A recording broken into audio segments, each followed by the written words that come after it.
I call this February 13, 2017 Board of Selectmen meeting to order. Please rise for the Pledge of Allegiance.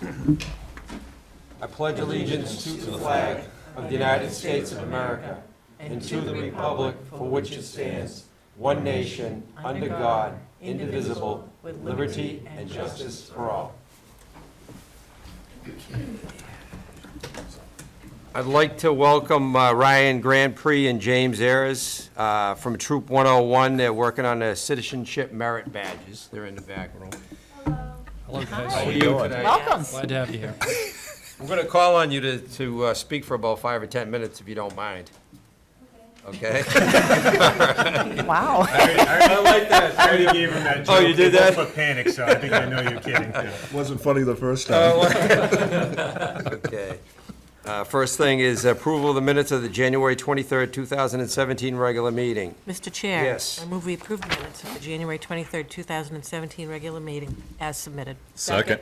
We're, motion and a second. Any other discussion? Hearing none. All those in favor? Okay, it's now past the hour of 7, hearing to consider an application for a special one-day license as submitted by James Forbush on behalf of the Algonquin Athletes Boosters Club for an event to be held at C'est La Vie Bistro at 30 Main Street. Jim, come on up. So I am the president of the Boosters Club here at the high school. Just a little bit of background. We have about 40 volunteers that work with the various teams to help with fundraising and to work on initiatives for the athletic programs at the high school. We have a budget of about $200,000 per year, which is all through charitable fundraising. So it's a very active group. One of the largest athletic booster clubs in the Metro West area, probably bigger than some of the towns around us combined. It's a very busy club, and unfortunately that means there's a lot of expectations around fundraising. So the event we're planning for March 10th is C'est La Vie Bistro. Millie Milton has donated the facility for the evening. If you know, she generally is not open during the evenings. She has donated the facility for the fundraiser. We're charging tickets, which is all inclusive. We'll have wine and beer available. We'll have food available that she is serving from the bistro. And she has wait staff there, which will be catered. The format is largely, it's a sort of a cocktail format. It's fairly just a social evening. We'll have some presentations of sort of recognition for the year.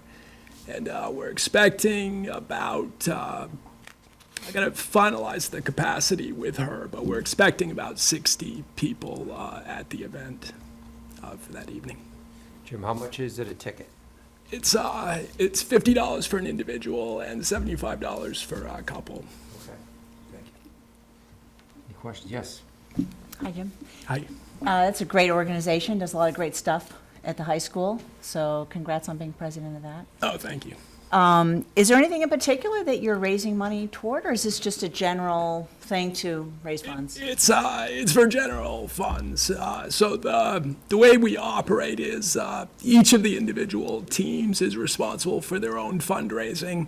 And then we have an executive committee, which I head, which is responsible for sort of a general pool of money, which is available for, we give out $2,000 in scholarships each year. We purchase equipment that's of general use for the athletic department. Like last year, we purchased a new sound system for the gymnasium, and this year we're looking at purchasing a golf cart to help with movement around the facility for the athletic department and for guests.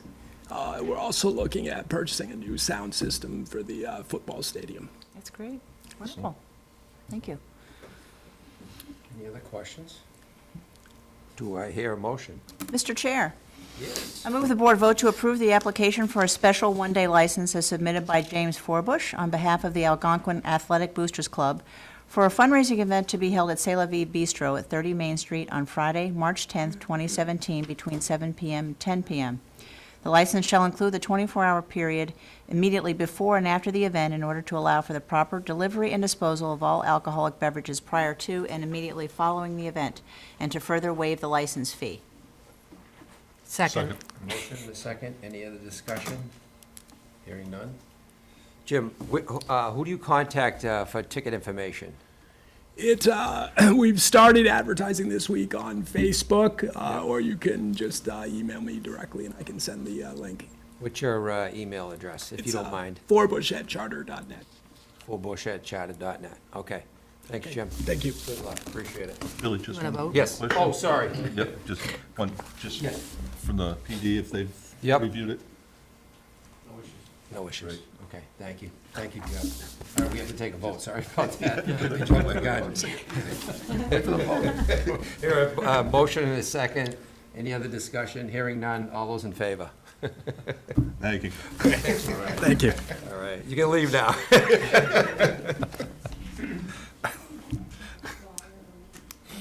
Okay, now it's past the hour, 7:05. Viral Patel, Econo Lodge, request for an inn holder's common victular and entertainment license for the premises located at 380 Southwest Cutoff. Do we have representatives? Come on up.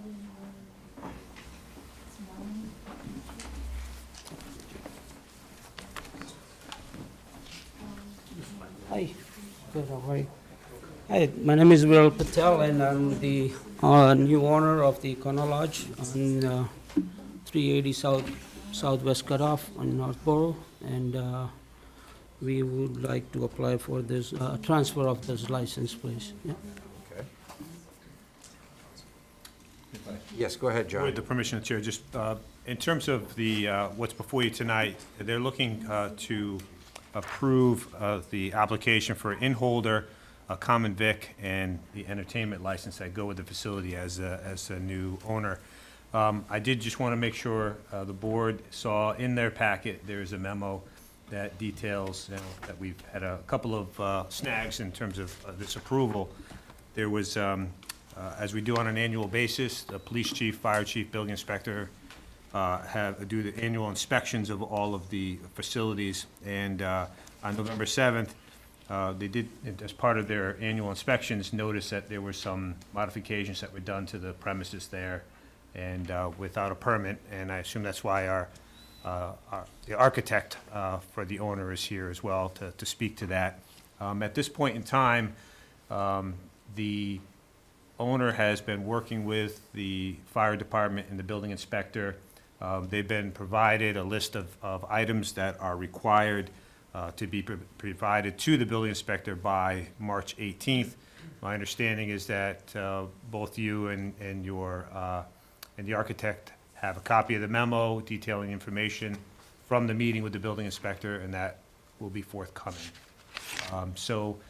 There's nothing here at this point, just so that you're aware, that I see that would hold up the transfer or approval of these licenses tonight. Just want you to be aware that these are things that we're working through.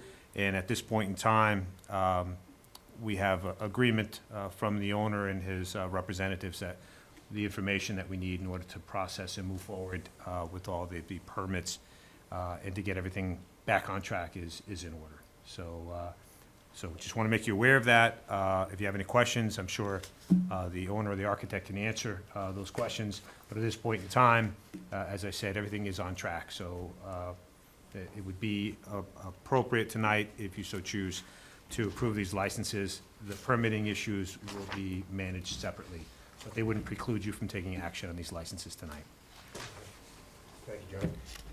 Any questions from the board? Concerns?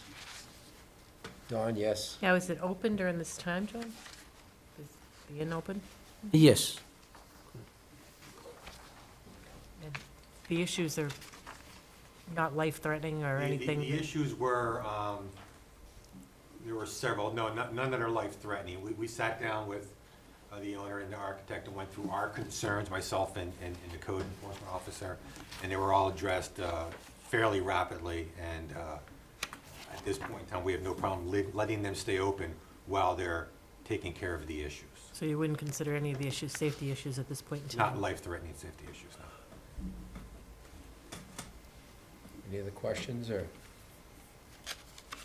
Yes. I guess I would just like to ask, how is it that these renovations or whatever work was done was undertaken without following the correct process and getting the permits in the first place? Can somebody explain that to me? Yeah. can- My name is Dario DeMar, an architect. Dario Designs here at 318 Main Street, Northborough. We got a call from Mr. Patel after the fire department and building inspector, and I think health department had visited and saw them doing work without a permit. From what I understand, the previous owners had done mostly cosmetic upgrades, and I'll explain that, to 79 of the 89 units. I think there were 10 left when these folks bought the facility. And they were just finishing the last 10. The inspection comes in, and they had some questions, what they had done. The primary concern was, in most cases, people are spending less money than they had to. In this case, they were actually spending more. They had put in a small cheek wall to put in a coat closet instead of just a coat rack on the wall. And that would then say, okay, you're altering the floor plan. Everything other than that was carpet, tile, paint, wall coverings. It was all just cosmetics, nothing different than anybody would do, in their house, and wouldn't require a permit. So when the wall got put up, it was close to the door, and in fact, if you had a handicap unit, it would make it more difficult for a wheelchair person to conveniently get in and out. So when that was noted, we went through the codes and sat with the town, and in fact, 5 of the units need to be what we would call pre-existing non-conforming. We can't make it worse than it is. And that wall would have hindered it more than it was now. So the plan is to make sure that we have 5 units that are not altered at all. They'll still have new wallpaper, new carpet, new finishes. So I don't know how it got started with the previous owners. I got a phone call from Mr. Patel and said, we were just doing what the other guys did, and all of a sudden we're in trouble. So we just came in, sat with the town. They pointed everything out that needed to be done. We have a list here. We have the history. We provided a CAD set now we have of what we're calling pre-existing conditions, which is what the building looked like before the previous owner started the renovations. We have existing conditions done with the exception of 8 rooms, because we're not going to sign off on them until we get into every room, but part of that has to do with people being in the room. So we've been in all but 8 rooms, and those are noted on our attached drawings. Once we get in those 8, we'll be able to provide existing conditions, and then we're going to provide plans that show what needs to be done to make it comply. There was also some question on the alarm system and for the smoke alarms, and that's all been submitted and approved by the town since our meeting. So that was another question that they had, because they were actually upgrading things and didn't have official notification, so that's all been done and accepted. So we're doing everything that was asked to be done. The last thing was to make sure we get a licensed electrician to look at the outlets, because when they would replace the tile on a wall, you have to pull the faceplate off the electric, and when they put them back in, there was concern that they might not have been put in correctly. So we are soliciting bids for a licensed electrician to make sure that those are all put back in, but it was really cosmetic as a general statement. The little cheek walls were there to make the closets nicer, and like I said, in most cases, when we're sitting with people, we're getting yelled at for not spending enough money. So this one was kind of different. They actually put it in to make it nicer, but didn't realize that that could encroach on the big, it's the 5-foot turning radius that you typically want with handicap. So that's where we are. Well, thank you very much for the clarification. I appreciate your responsiveness in addressing the conditions that need to be rectified. Jeff, go ahead. So, help me here. So you said that there was issues with the electrical, with the base plates. Faceplates. Right. And has all of that been fixed or inspected? We're doing it now. No, it has not been. So are there people now living in the place? Yes. Well, I don't know about, are they in the ones that, there's ones that are under renovation now that no one's in. So here's where I'm going, okay? You know, assume worst case, if there's a problem with the electrical in one of the units that's not currently occupied, doesn't mean a fire is going to be limited to that unit. Sure. So I'm just wondering, and I don't know if this is a question for the building inspector, for Yeah. the fire chief, Yeah, or? our concerns were primarily with the GFI outlets that have been put in. They weren't, some of them were not oriented in the proper direction. In other words, if it was designed to be a vertical installation, it was installed horizontally, or some of the faceplates weren't quite on as tight as we would like. Those were Joe's concerns as far as from the code, from the building inspector side. We didn't believe that there was a hazard involved with them, but we wanted them checked to ensure that they were installed properly. John said the unoccupied rooms, the electricity's off in all those rooms to a point where you can't even use the cards to get in. I guess if I may, so the building inspector and the appropriate inspectors have been out there, and they're comfortable that with the work that still needs to be done, they're comfortable with the status of things to allow them to continue to operate. The goal here, as you well know, is obviously compliance. We want to make sure that we're complying with all the codes, and first and foremost, that public safety is being protected. And we wouldn't be signing off and allowing us to move forward if there were any concerns there. If you do decide to move forward and approve the licenses tonight, my request would be that there's two conditions. One, that they provide all the documents that are listed in the memo, which they have a copy of, that need to be to the building inspector no later than March 18th, but also that once the renovations are complete, that there's a satisfactory reinspection by building, health, and fire departments. So with those two conditions, we would feel comfortable and recommend moving forward. I have a question. Mr. Patel, so you know now that if there's any work that ever has to be done moving forward after all the work's finished, you know you need to contact the town and make sure that a permit's taken out and it's done properly, because we want people to be safe in the units, you know what I mean? Correct, sir. Yep, You understand? absolutely. Any more questions that we have or concerns from the board? Do I hear a motion? Yeah, I've got the motion, and I'll tell you, I'm kind of on the fence on it. I'll make the motion and let folks vote on it. I move the board vote to approve the application for an in-holder common victular and entertainment license as submitted by Viral Patel of KSP Inc., DBA Econo Lodge Inn and Suites for premises located at 380 Southwest Cutoff, with the following conditions as referenced in the February 7th, 2017 memorandum from Diane Wackel to the board. Number one, that the licensee provide the necessary documents to the building inspector no later than March 18, 2017. And number two, once the renovations to the building are complete, satisfactory re-inspections must be conducted by the building, fire, and health departments. Second.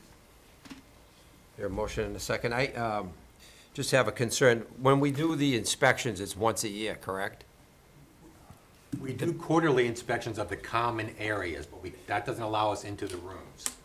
So we got into the rooms once a year, that is correct. I'm wondering if we should do it maybe more often. Is that a possibility, or is that? Oh, it's always a possibility. We can go there, semi-annually, sure. I would maybe think that, does that put too much pressure on the? Well, we inspect all facilities, inspect all licenses, all liquor licenses. We do these things at least on an Right. annual basis, By and large, it's designed to identify if there are problems or issues, but, in this case, I would think that, particularly with this location, that the communication is clear now in terms of expectations. And And as part of the work in closing out the permits, we'll be over there actually quite frequently inspecting all of these rooms until they're closed out, till all the permits are closed out. So we're gonna be spending quite a bit of time over there working with the owner and the architect. We'll be there numerous times between now and the end of construction. Nope. We Yeah. wouldn't, I wouldn't allow them to stay open if I had any concerns that there would be an issue. I'm concerned that, once we're in and everything's finalized, if any, I just want to make sure that other things aren't Sure, happening sure. Well, I think, that we're not aware of, so to speak. The best way to deal with that is during our quarterlies, Yes. to check a room or two. So we can say, are there any empty rooms, and check those empty rooms for any changes. I'd like that. I don't know. yeah, and if I may, in terms of what's before you tonight, I would recommend, with the conditions that were in the motion, that you approve the licenses, because one of the important things is, given the fact that ownership has changed, if you want to hold the owner and the really accountable, the best thing to do is to make sure that he's the licensee. Otherwise, we're in sort of a little bit of a limbo. So we want to make sure that these licenses get transferred. Almost think about like the licensing issues are separate from the permitting issues. But we want to make sure that the license-in holder is the person who is responsible and authorized to deal with whatever permitting issues we have. So I actually would strongly recommend that the licenses before you tonight get transferred. We just want to make sure that the board obviously is aware, staff follows up on this stuff, and want to make sure that you're aware of what's going on. And frankly, to have a conversation with the owner here, publicly and, in person, that is an understanding of the expectations moving forward. Permits will be pulled and the proper channels will be followed. Absolutely. Okay. All right, so we had a motion, we had a second. Any other further discussion? Hearing none. All those in favor? Okay. Thank you for coming, and we appreciate it. All right, thank you. Good luck. Okay, moving along, reports. Jason? Thank you, Mr. Chair. I would just like to thank our DPW department for the responsiveness over the past week for all the storms we've encountered and clearing of streets and everything. They do a very good job, and we certainly had another storm in the last 24 hours that required a lot of activity on the streets to keep them clear, so much appreciated all the work that they do. I'd also ask for those residents who have a fire hydrant out in front of their house, as I do, it's important to keep those fire hydrants clear of snow and everything, so that if there is a need for fire response, that there isn't a lot of time wasted trying to find the hydrant instead of just using the hydrant. So certainly appreciate your assistance in making those available, keeping those available. And that concludes my report. Thank you. Leslie? Okay, just to pile on, I think the DPW has done a wonderful job. I actually am at the point where I feel bad for you and your department. So many, late hours, and I saw the sidewalk machine today. It's just a lot going on. It continues, and I think we have something like 84 miles of roadway in Northborough? Close to 100, just under. Close to 100. So just to give some perspective to it, that's a lot of mileage that your department has to cover, keep our town safe. So thank you very much for that. Also, a reminder just to keep an eye on where you perceive the crosswalks to be. I know some of them are not quite as visible, and some of them are on state highways, so they may not always be as nicely plowed as our own DPW department does it. So, but those are just as important. People still run and walk in the wintertime, so people should be very, very careful about that. Also, there are a couple things I did want to draw attention to from Chief Liver's report from last month, your monthly report, which was very, very informative, and I really appreciate that. The first thing I wanted to mention was the highway safety grant, and if it's okay with you, would you mind if I read from your report directly? Okay. The department was awarded a special grant from the Highway Safety Division of the Executive Office of Public Safety and Security. The grant was part of the Drive Sober or Get Pulled Over campaign that kicked off in November and ran through New Year's Day. The grant was in the amount of $2,500 and allowed us to put additional patrols on the roads during the holiday season with the goal of reducing impaired drivers. A total of 58 hours of added patrols were realized. Traffic Program Supervisor Sergeant William Griffin prepared and applied for the grant. Once awarded, Sergeant Griffin administered the grant and related reporting. Officers on the grant-funded patrols accomplished the following: 112 traffic violation stops, 2 OUI arrests, 16 speeding citations, 2 suspended operators, 1 uninsured vehicle, and 1 unregistered vehicle. Other citations included stop sign and red lights violations, DPW rules and regulations, illegal turns, and inspection violations. So congratulations on that. We appreciate all that work. That's excellent. Next one I apply for is gonna be for crosswalk enforcement. Yes, really? Thank you. Seriously. That's awesome. I appreciate hearing that. But that's great news. And the second thing I wanted to mention, once again, I'm going to read directly from your report, is the annual AAA awards. During the annual AAA Safety Awards, Northborough was recognized with a Gold Award for traffic safety programs and enforcement. Sergeant William Griffin oversees the department's traffic safety and enforcement programs, and as such, he prepares the annual data submitted to AAA. Sergeant Griffin nominated Officer, now Detective, Michael Bissett for the annual Traffic Safety Hero Award, and Mike was selected for the award. The following award nomination summary was submitted by Sergeant Griffin. Officer Bissett was assigned to the evening shift and is a highly motivated patrol officer who places a great deal of emphasis on traffic safety and enforcement. Officer Bissett's strong belief in traffic safety has led him to being a member of the CEMLEC Accident Reconstruction Team. In addition to his regular duties and calls for service, Officer Bissett finds time to aggressively enforce moving violations. During the 2015 calendar year, Officer Bissett conducted 596 vehicle stops, issued 433 citations, and made 11 OUI arrests. So congratulations to Mike and your department on that. Thank you very much.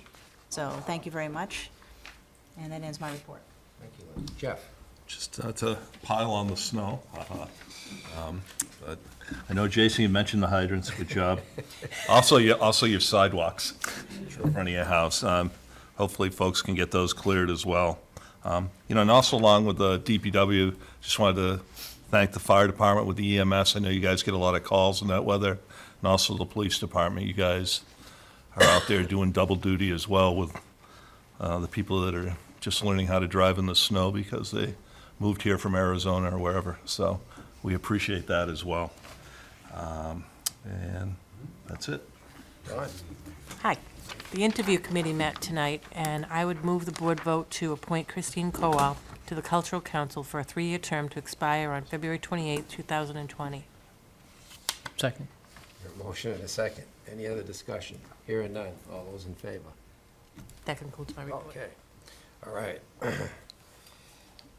Chief Parenti. You know when we do a lot of plowing on common drives and cul-de-sacs and stuff. If they have fire hydrants, are they supposed to have a high flag on those hydrants? The private hydrants should. All of our hydrants do.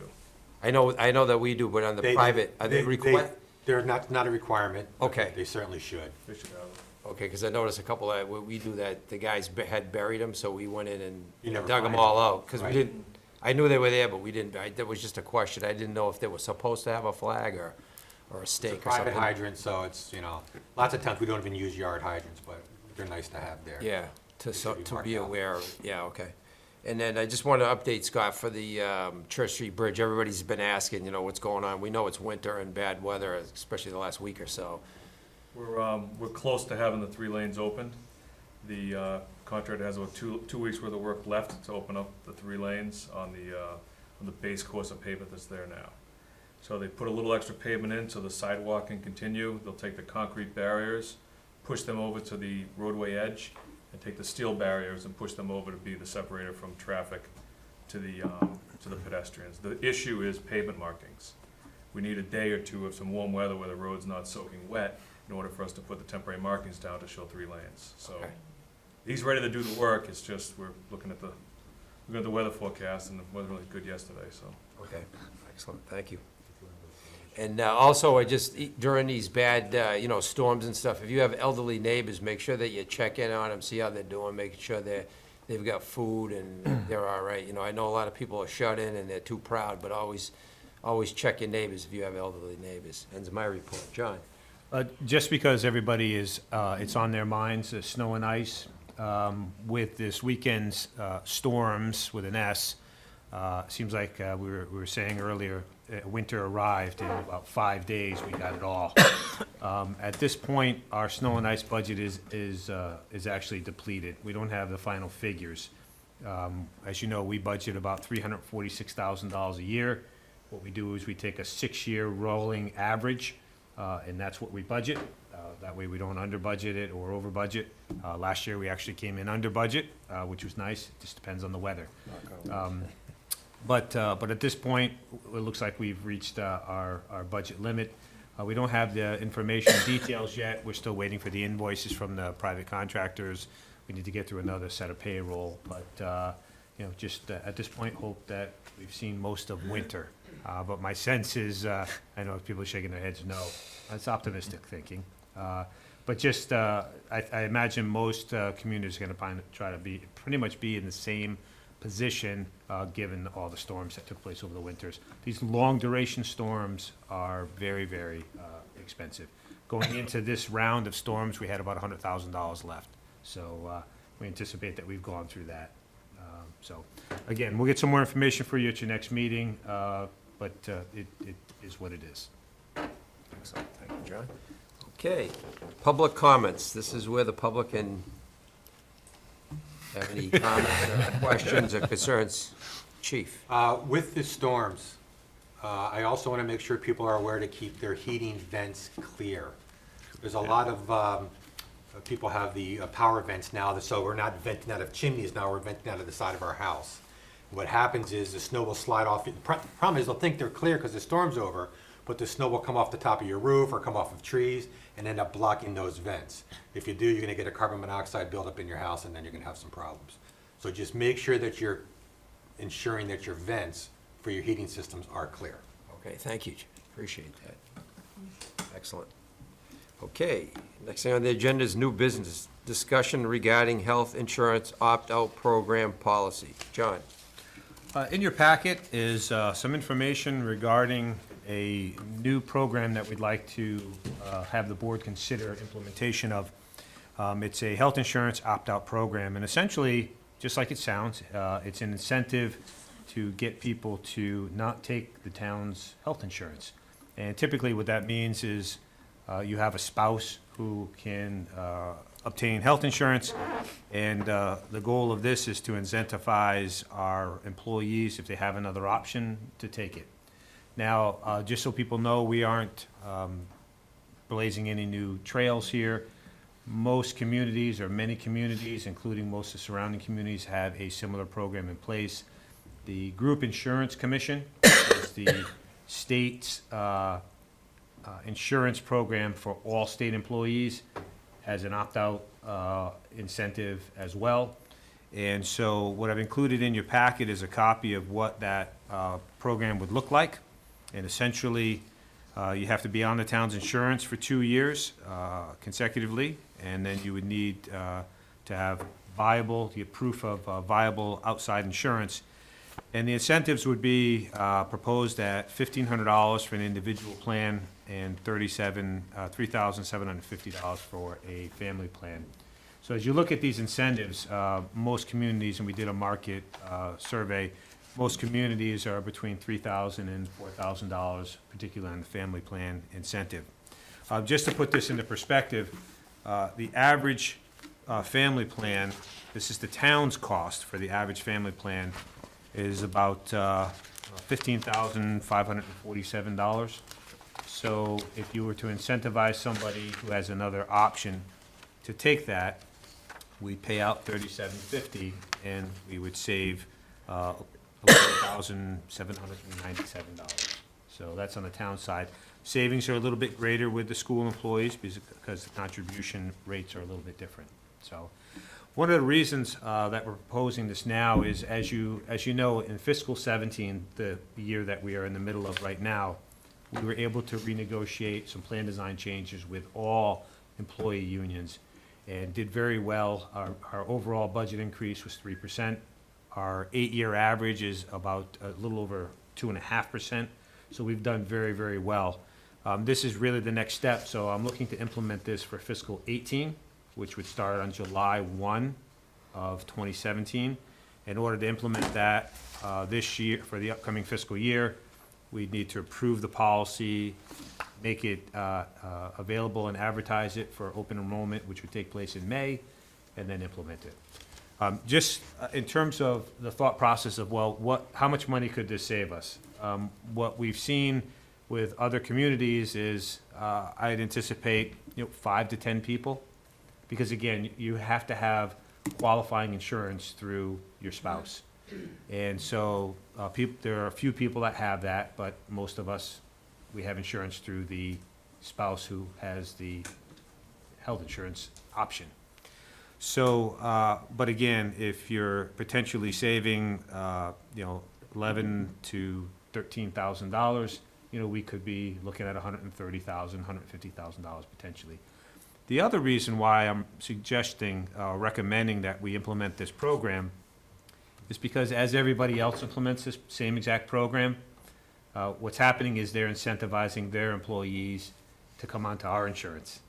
So if nothing else, it sort of levels the playing field so that we don't look like a more attractive source of health insurance. So again, I don't think we're gonna save a tremendous amount of money. We may save some money. It certainly will not cost us money. Anybody that moves off will absolutely be an immediate savings for the town. So this cannot cost us money. May not save us a ton of money, but part of what we're looking at is a little bit of cost avoidance so that people aren't coming onto our insurance. So, again, tonight, I just wanted to provide information, give the board a chance to ask questions.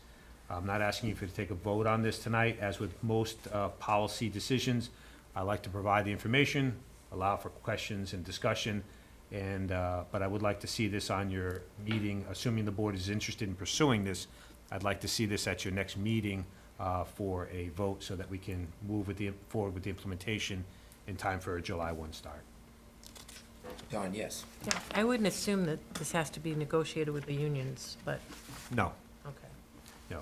Anytime you're offering incentives, and again, if I fail to mention this, this is obviously entirely optional at the employee's discretion. So we're not mandating anything.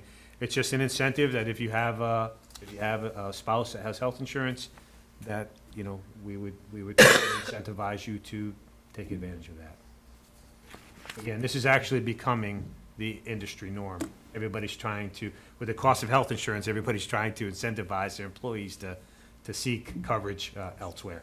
You can't go to the exchange for your coverage, and if you are a K-8 school employee, before anybody asks, you can't shift it over to the town, or if you're a town, you can't shift it to a spouse who works for the K-8 schools, or the region, or the high school. So it has to be an outside employer. Any questions, any comments? I think that's a great idea. I mean, any savings, right?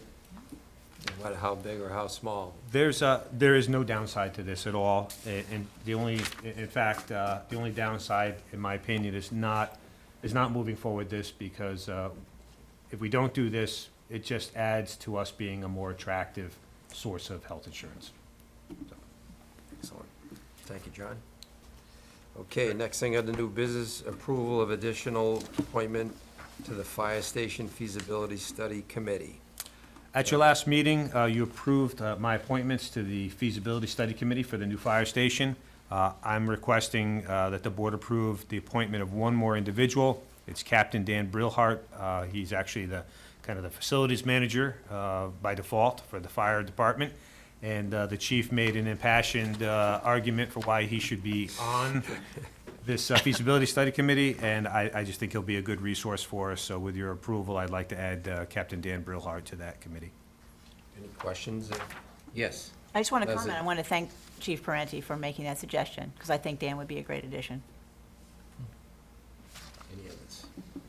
Hearing none. Do I hear a motion? Yes, Don. Mr. Chair, I move the board vote to approve the town administrator's appointment of Daniel Brilhart to the Fire Station Feasibility Study Committee. Second? Hear a motion and a second. Any other discussion?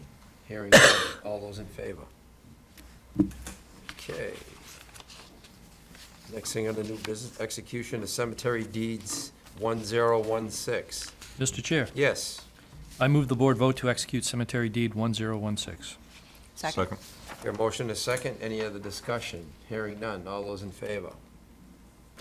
Any other board business to come before the board? All right. Next thing under new business, executive session pursuant to Mass General Law, Chapter 30A, Section 21, Subsection 3, collective bargaining, due to the chair's determination that a discussion regarding this matter in an open meeting may have a detrimental effect on the position of the board. Mr. Chair. Yes. I move the board vote to enter into executive session pursuant to Massachusetts General Laws, Chapter 30A, Section 21, Subsection 3, collective bargaining, due to the chair's determination that a discussion regarding this matter in an open meeting may have a detrimental effect on the position of the board. Second. Second. Here, a motion and a second. Any other discussion? Jason? Aye. Leslie? Aye. Jeff? Aye. Don? Aye. Aye. We'll be coming out of executive session only to adjourn from a regular session. Thank you for coming tonight.